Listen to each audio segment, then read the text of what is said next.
저는 오늘 아델포스라는 제목으로 하나님의 말씀을 전하겠습니다.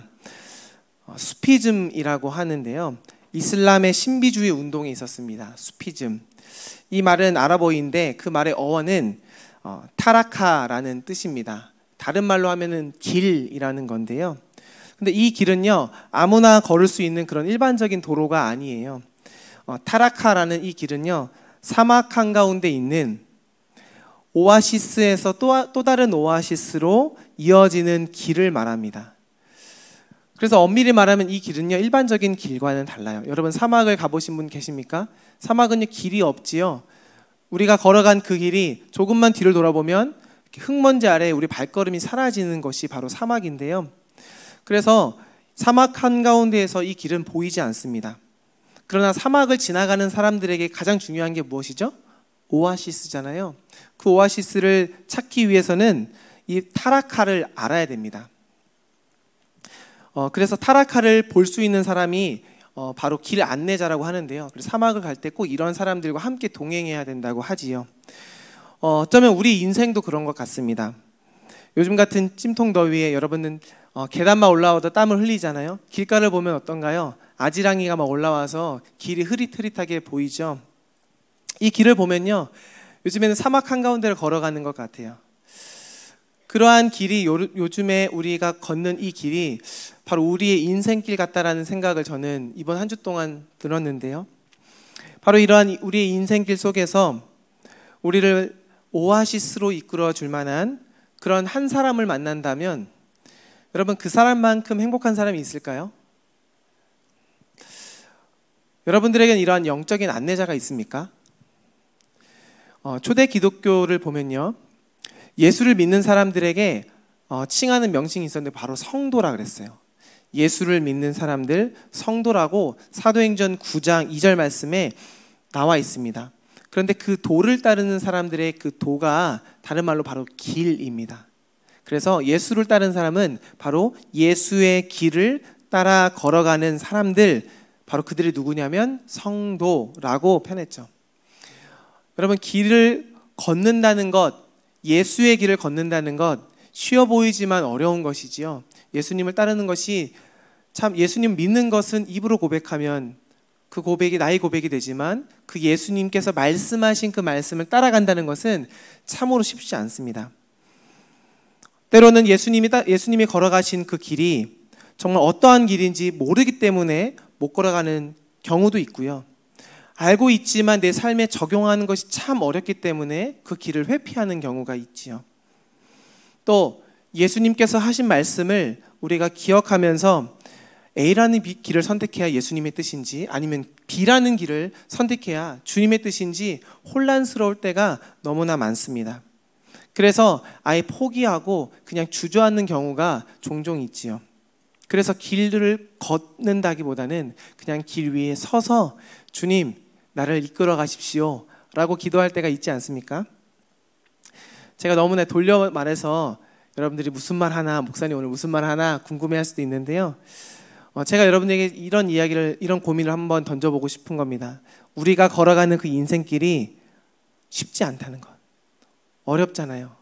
사실 여러분 어렵지요. 여러분들의 꿈을 찾아 여러분들이 원하는 방향을 잘 선정해서 걸어가는 것이 우리의 의지만큼 잘 따라주지 않습니다. 바로 오늘 본문에 그러한 사람이 나오는데 사울이에요. 사울 또한 그랬어요. 그는 다메섹 지역에 유다의 집에 지금 머물러 있었죠. 불과 며칠 전만 해도 사울은 뚜렷한 목적의식을 가지고 자신이 걸어가야 될 길이 어떤 것인지 분명히 안 채 한 걸음 한 걸음 살아갔던 인생이었는데, 여러분 사울을 잘 아시겠지만 그는 유대교에 남다른 열정을 가진 한 청년이었습니다.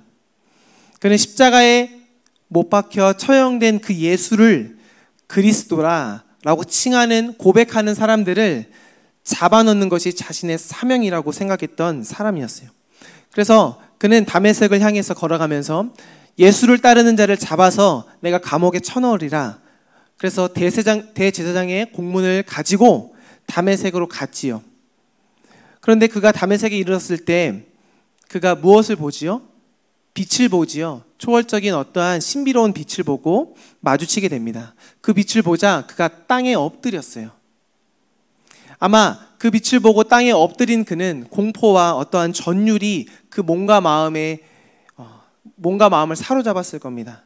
그때 그가 들었던 소리, 한 소리는 뭐냐면 사울아 사울아 내가 왜 나를 핍박하느냐라는 주님의 음성이었죠. 그 말을 듣고 사울은 묻습니다. 주님 누구십니까? 그러자 주님께서 말합니다. 나는 내가 박해하는 예수다. 너는 일어나 시내로 들어가라. 내가 행할 것을 너에게 이를 자가 찾아올 것이다. 그런 예수님과 사울의 그런 신비로운 만남이 있은 후에 사울의 눈이 멀었어요.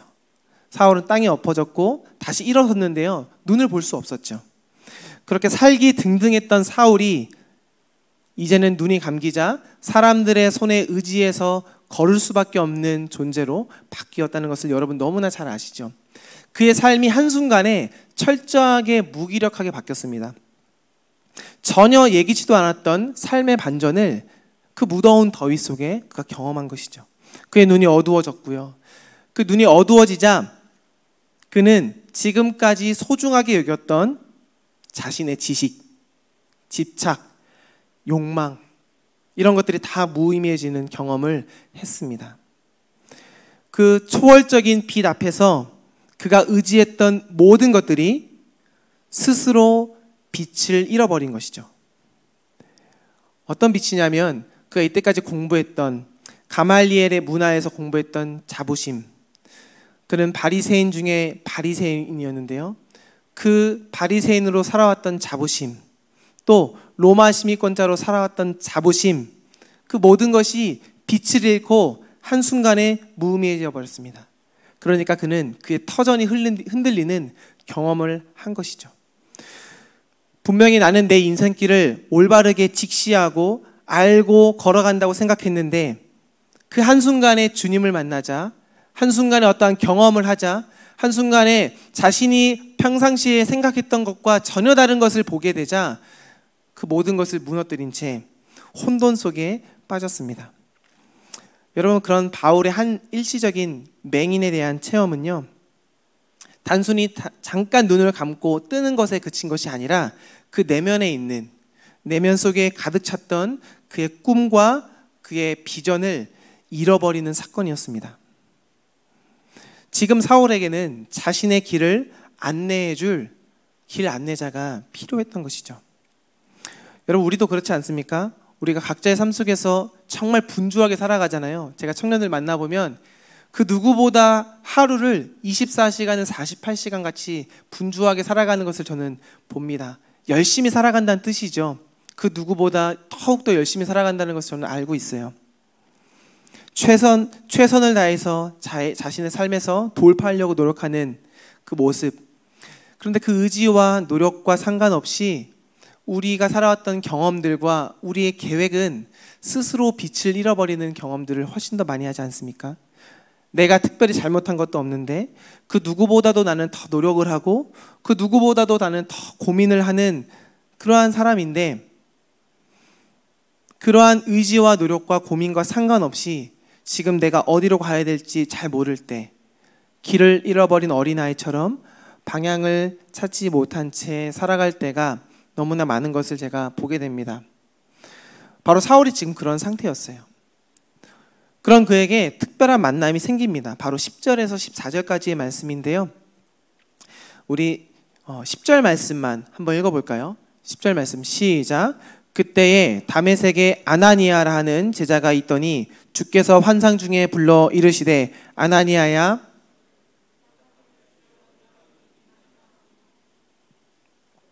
아멘. 하나님께서 아나니아를 불러서 사울에게 보냅니다. 여러분, 사람과 사람의 만남이라는 게요, 참으로 신비로운 일인데요. 부부가 되는 인연, 그리고 연인 관계로 발전하는 인연, 또 여러분들 옆에 있는 친구, 그냥 길을 가다가 우연하게 그냥 지나갈 수 있는 사람이라도 어떻게 우연적인 계기로 여러분의 친구가 되어서 지금 여러분 옆에 앉아 있는 그런 친구, 쌓여진 우정, 그리고 목양교회 안에서, 이 공동체 안에서 만난 만남, 우리가 이렇게 가족 관계를 제외하고 저와 여러분의 모든 관계들은 어쩌면 우리 자신의 선택으로 형성된 것 같습니다. 여러분들이 사랑해서 한 연인을, 한 대상을 만나서 사귀자고 이야기했기 때문에 지금의 연인이 될 수 있고요. 부부 또한 그렇고요. 친구 또한 그렇고요. 여러분, 어쩌면 목양교회 여러분들의 선택에 의해서 온 지체들이라면, 여러분들 목양교회에서 만난 사람들은 여러분의 선택에 의해서 만났다고 볼 수도 있습니다. 그렇기 때문에 우리가 살아생전 지금 76억의 인구거든요. 오늘 하루 내가 만난 옆에 있는 친구 한 사람 한 사람은요, 내가 선택해서 만났기 때문에 소중한 사람이라고 볼 수 있어요. 그리고 더군다나 우리가 믿음 안에서, 하나님의 섭리 안에서 하나님을 고백하는 신앙일이라면 목양교회 청년부에서 여러분이 만난 한 사람 한 사람은 그 만남이 더욱더 소중하다는 겁니다. 하나님이 저와 여러분을 만나게 하셨고, 하나님이 여러분에게 친구를 허락하셨고, 하나님이 여러분에게 연인을 허락하셨고, 부모를 허락하셨다면 오늘 성경에서 만난 이 아나니아와 사울의 만남은 얼마나 더 귀할까요? 하나님께서는요, 지금 아나니아와 사울의 만남을 이끌어가고 계십니다. 주님께서 아나니아를 사울에게 보내셨죠. 어떻게 보내냐면 사울의 길 안내자로 지금 아나니아를 보내고 있습니다. 10절에 그렇게 고백했잖아요. 그런데 아나니아에게는요, 이 소식이 정말 뜻밖의 소식이었습니다. 여러분 이미 알겠지만 아나니아에게 사울은 어떤 존재냐면 자신들의 종족을, 그러니까 자신과 함께하는 신앙 공동체를 무너뜨리는 사람이었어요. 그러니까 그의 이름을 떠올리는 것만으로도 두려움을 자아낼 수 있는 그런 사람을 지금 하나님이 만나라고 이야기하고 있는 것이죠. 그러니까 아나니아가 주님을 향해서 자연스럽게 이야기하는데요, 불편한 감정을 이야기합니다. 그게 바로 이제 11절부터 나오는데요, 이렇게 말하죠. 주여, 이 사람에 대하여 내가 여러 사람에게 들었습니다. 그는 예루살렘에서 주의 성도에게 적지 않은 해를 끼치는 사람이라고 합니다. 우리도 때때로 반문하지요. 내가 만나는 사람이 소중한 사람인 건 알지만 때로는 내가 직장에서, 학교에서, 가정에서 또는 이웃 간의 관계에서 내가 만나는 만남이 너무나 소중한 만남이고 하나님께서 나에게 그 만남을 허락하셨다는 것은 알지만 때로는 내가 미워하는 사람, 때로는 내가 피하고 싶은 사람이 내 주변에 많을 때가 있습니다. 그래서 우리는요, 하나님, 내가 왜 꺼리는 그 사람을 내가 왜 만나야 합니까? 내가 왜 그 사람과 함께 일해야 되지요? 나는 왜 그 사람과 함께 더불어 살아가야 됩니까? 왜 세상에 하고 많은 사람들 중에 하필이면 그 사람이 지금 내 옆에 있어야 됩니까? 이런 질문을 여러분 삶을 살아갈 때로는 하지 않습니까? 그러한 질문이 우리 자신을 곤혹스럽고 고통스럽게 만듭니다. 하지만 답이 없어요. 이 질문에 대한 해답은 없어요. 그래서 더 우리는 힘들고 곤혹스럽습니다. 근데 오늘 우리 말씀에서 알 수 있는 그 예수님의 답변은 무엇이냐면요, 바로 15절, 16절 말씀에 나와 있습니다. 우리 한 목소리로 읽어볼까요? 15절 시작. 주께서 이르시되 가라, 이 사람은 내 이름을 이방인과 임금들과 이스라엘 자손들에게 전하기 위하여 택한 나의 그릇이라. 내가 얼마나 고난을 받아야 할 것을 내가 그에게 보이리라 하시니. 예수님께서는 아나니아에게 그 뜻을 이야기하고 있는데요, 그것은 뭐냐면 주님은 그 질문에 대한 답변보다는 아나니아가 왜 그 사람 옆에 있어야 되는 그 책임감을 이야기하기보다는 하나님은 아나니아에게, 예수님은 아나니아에게 사울을 향한 하나님의 뜻을 지금 이야기하고 있습니다. 우리가 묻죠. 왜 내가 그 사람을 만나야 하며, 왜 내가 그 사람과 함께 일해야 되며, 왜 내가 그 사람 곁에 나는 그와 더불어 살아야 됩니까? 라고 묻는다면 주님은 아마 이렇게 말씀하실 겁니다. 그를 위해 내가 필요하기 때문이다. 그 사람을 위해 예수님은요, 나를 필연적으로 그 사람 곁에 두었기 때문입니다. 부당하지요. 억울하지요. 때로는 그것이 손해일 줄로 압니다. 그러나 그것이 바로 하나님의 일하는 방식입니다. 하나님은요, 자신을 따르는 사람을 통해서 하나님의 사람, 다른 사람을 세우길 원하십니다. 만약 여러분이 그러한 부당한 자리에, 때로는 억울한 자리에, 때로는 손해보는 자리에 있다면 그것은 예수님이 여러분을 자신의 제자로 인정하고 있다는 사실을 기억하시기 바랍니다. 예수님이 아나니아를 부를 때 그를 자신의 제자로 인정했기 때문에 그를 사울로 보냈듯이 여러분들이 억울한 자리, 손해보는 자리, 부당한 자리에 여러분이 있다면 그것은 바로 여러분을 하나님께서 아나니아와 같이 그 자리에 보내셔서 그 사람을, 그 상황을, 그 위치를 바꾸고자 하는 하나님의 뜻임을 기억하라는 것이죠. 그렇게 아나니아는 17절부터 19절에 그 예수님의 말씀을 순종해서 가라라는 그 주님의 말씀을 순종해서 누구에게 가지요? 사울에게 갑니다. 하나님이 하시려는 그 일에 온전히 이해할 수는 없지만, 그리고 사울에 대한 그 두려움이 완전히 사라진 것도 아니지만 그는 말씀을 의지해서 사울에게 찾아갑니다. 그리고 이내 만나지요. 그리고 자기가 찾아온 이유를 사울에게 밝힙니다. 그가 찾아온 이유는 바로 당신의, 그러니까 사울의 인생의 어두운 밤 속에서 내가 마치 새벽빛같이 너의 눈을 열어주겠다라고 이야기하며 그를 안수합니다. 그러니까 아나니아는요, 사울이 경험하고 있는 이런 눈먼 체험이 오히려 그의 생의 전환점, 그의 생을 바르게 세우기 위한 어떤 창조적인 사건, 새로운 하나님의 놀라우신 일임을 깨우쳐주고 있습니다. 지금까지 사울은 맹목적인 열정으로 자신이 하고 싶은 그 열정 아래 살아왔잖아요. 그것이 바로 눈먼 자의 행로였죠.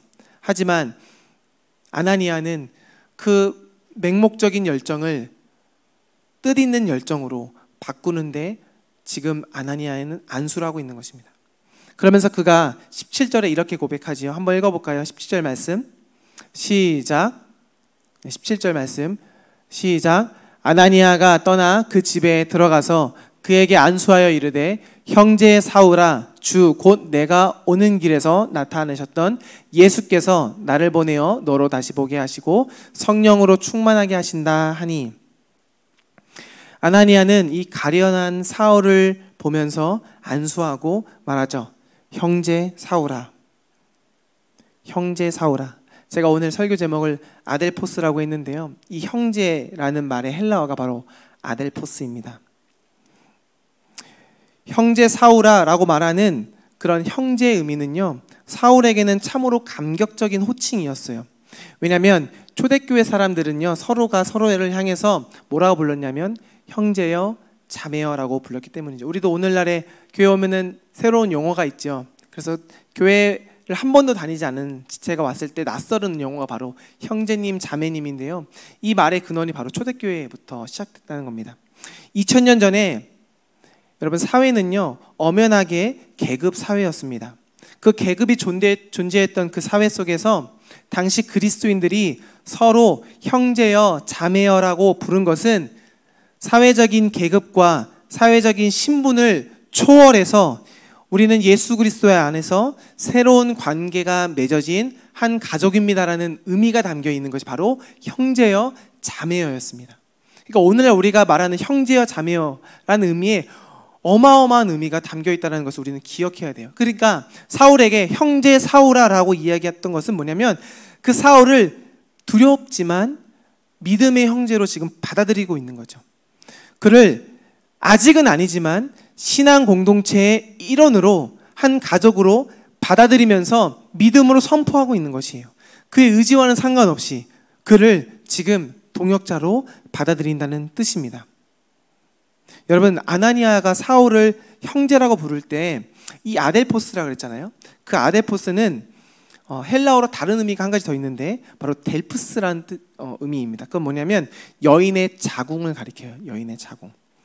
여러분, 우리가 친형제, 친자매라고 할 때 그 말뜻이 뭔가요?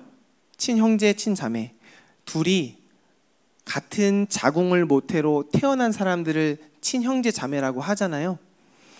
그러니까 아나니아가 사울을 형제여라고 불렀던 것은 그냥 그저 형제님 한번 부른 것이 아니라 자신의 친형제처럼 진심으로 사울을 지금 받아들이고 있는 거예요. 이 여인의 자궁을 가리키는 델프스라는 말을 히브리어로 다른 말로 보면요, 라함이라는 뜻이거든요. 라함. 이 라함은 자궁이라는 뜻도 있지만 또 다른 뜻으로 긍휼이라는 뜻이 있습니다. 긍휼함. 그러니까 히브리어로 이 델프스를 다시 보면 자궁, 긍휼 이 뜻인데, 이 자궁과 긍휼을 서로 따로 구별하지 않았어요. 그러니까 이 긍휼함이란 말이 자궁이라는 의미 안에 담겨 있다는 뜻이죠. 그런데 이 라함이라는 의미 안에 있는 이 자궁은요, 그냥 자궁이 아니라 임신한 여인의 자궁을 뜻합니다. 현재 태아를 품고 있는 자궁을 뜻하는 말이 바로 이 라함인데요. 그러니까 이 라함이란 뜻은 한 태아를 품고서 그 태아에게 온갖 긍휼을 베푼다라는 뜻이에요. 여러분, 한 여인이 아이를 가지면 몇 달 동안 아이를 품죠? 10달 동안 품거든요. 그 여인은요, 10달 동안 자기 속에 담긴 그 태아를 위해서 온갖 긍휼함을 다 베풉니다. 그렇게 태어난 아이를 사랑하는 어미의 마음은 어떨까요?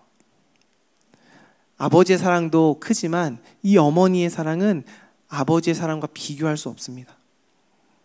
그렇게 태어난 자식이 설령 신체적인 결함이 있을지라도, 설령 지능이 모자랄지라도, 설령 그 아이가 자라면서 도둑질을 할지라도, 모든 사람보다 못해서 그 모든 사람들이 그를 비웃고 비아냥거리고 경멸할지라도 그 어미만은 그 자식을 계속해서 긍휼히 여길 겁니다. 왜요? 10달 동안 품었던 그 긍휼함을 품어서 태어난 나의 자녀이기 때문이죠. 그러나 하나님께서는요, 이 여인이 자기 자식을 긍휼히 여기는 그 마음보다 비교가 안 될 정도로 우리를 더더욱 긍휼히 여긴다는 사실을 우리는 성경을 통해서 알 수 있습니다. 그 결정적인 근거가 무엇이죠? 예수 그리스도. 그 긍휼의 마음이 누구에게 넘쳤냐면 바로 아나니아에게 넘쳤습니다. 그 또한 예수 그리스도 안에서 하나님의 자녀로서 이웃과 함께 하나님과 더불어 사는 그 하나님의 긍휼이 넘쳤습니다. 이 사실을 누구보다 잘 아는 아나니아가 사울에게 찾아가서 그를 꺼려할 수밖에 없는, 두려워할 수밖에 없는 그 존재를, 그 사울을 형제여, 나의 동역자여, 나의 사랑하는 이여라고 이야기할 수 있었다는 것이죠. 왜요? 사울 역시 아나니아처럼 하나님의 라함, 하나님의 그 긍휼의 자궁 속에 있음을 아나니아가 확인했기 때문입니다. 그렇게 사울의 몸에 닿은 아나니아의 그 손길은 마치 주님의 손길 같았을 겁니다. 그렇게 아나니아라는 그 한 사람을 통해서 사울은 인류의 새로운 역사를 썼죠. 사도행전, 하나님의 나라와 의를 위해서 온몸을 내바치는 그러한 존재로 바뀌었잖아요. 사랑하는 성도 여러분, 사람은 자신을 믿어주는 한 사람을 통해서 변화됩니다. 아나니아는 하나님의 긍휼함으로 사울 한 사람을 믿었습니다. 그 믿음 안에서 사울은 눈을 뜬 것이에요. 마침내 그의 눈에서 비늘 같은 것이 떨어져 나갔을 때 그의 눈뜸은 새로운 세상을 향한 눈뜸이요, 그의 눈뜸은 새로운 인생으로서의 눈뜸이었습니다.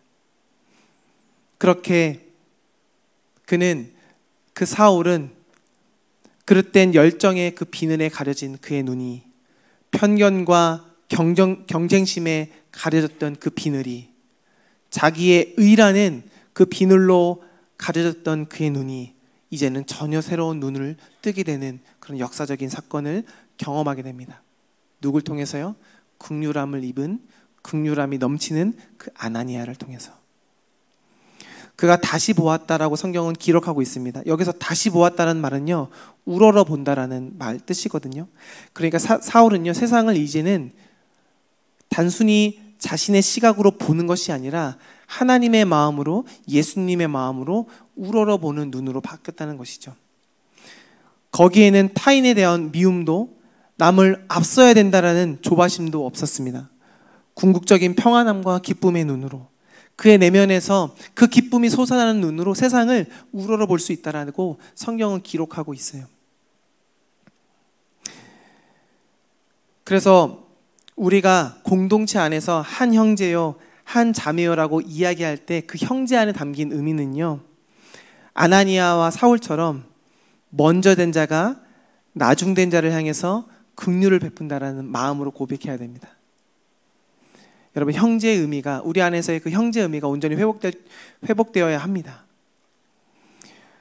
그렇게 먼저 세상을 새롭게 바라본 그 누군가는요, 하나님께서 그에게 그냥 값없이 주어진 그 은혜는요, 그냥 자기만 품고 살아가라고 주어진 것이 아니라 아직도 눈뜨지 못한 사울과 같은 사람에게 찾아가서 안아주고 돌봐주고 그의 곁에서 함께 있어주면서 그를 눈뜰 수 있도록 도와주라고 우리에게 베푸신 것이 바로 하나님의 은혜일 줄로 믿습니다. 그럼 말씀을 정리할게요. 여러분, 아나니아는요, 성경 속에서 그렇게 유명한 사람이 아니에요. 한 번의 설교로 3,000명을 회심시킨 베드로와 같이 유명한 사람이 아닙니다. 그는 사마리아에서 복음을 전하면서 모든 자신의 존재를 다 바쳤던 빌립과 같이 유명했던 사람도 아니에요. 하지만 그의 아름다운 헌신을 통해서 한 영혼이, 한 사람이 어두운 밤을 걸어서 나와서 새로운 빛을 보게 되고 그 사람이 하나님 나라를 위해서 사용되었던 그런 통로로 쓰인 자가 바로 아나니아입니다. 그렇게 아나니아는 사울을 위한 길 안내자로서 자신의 인생을 바쳤죠. 앞에서도 말했지만 수피즘, 길 안내자, 그는 저와 여러분에게 꼭 필요한 존재입니다. 아나니아와 같은 존재는 그래서 정말 귀중해요. 아나니아 같은 존재는 우리 공동체에 꼭 필요합니다. 여러분, 이것을 기억하셔야 돼요. 하나님은요, 저와 여러분에게 수많은 아나니아를 보내셨어요. 전혀 예기치 못한 순간에 우리의 삶에 찾아와서 우리에게 빛을 던져준 그 사람, 아나니아, 하나님께서 여러분에게 이미 보내셨습니다. 가장 절망스러운 처지에 빠졌을 때, 모두가 여러분의 등을 돌렸을 때 끝까지 여러분 곁에 있었던 그 친구 한 사람, 그가 바로 여러분 곁에 있었던 아나니아입니다. 여러분 생각해 보세요. 그들이 얼마나 많았는지.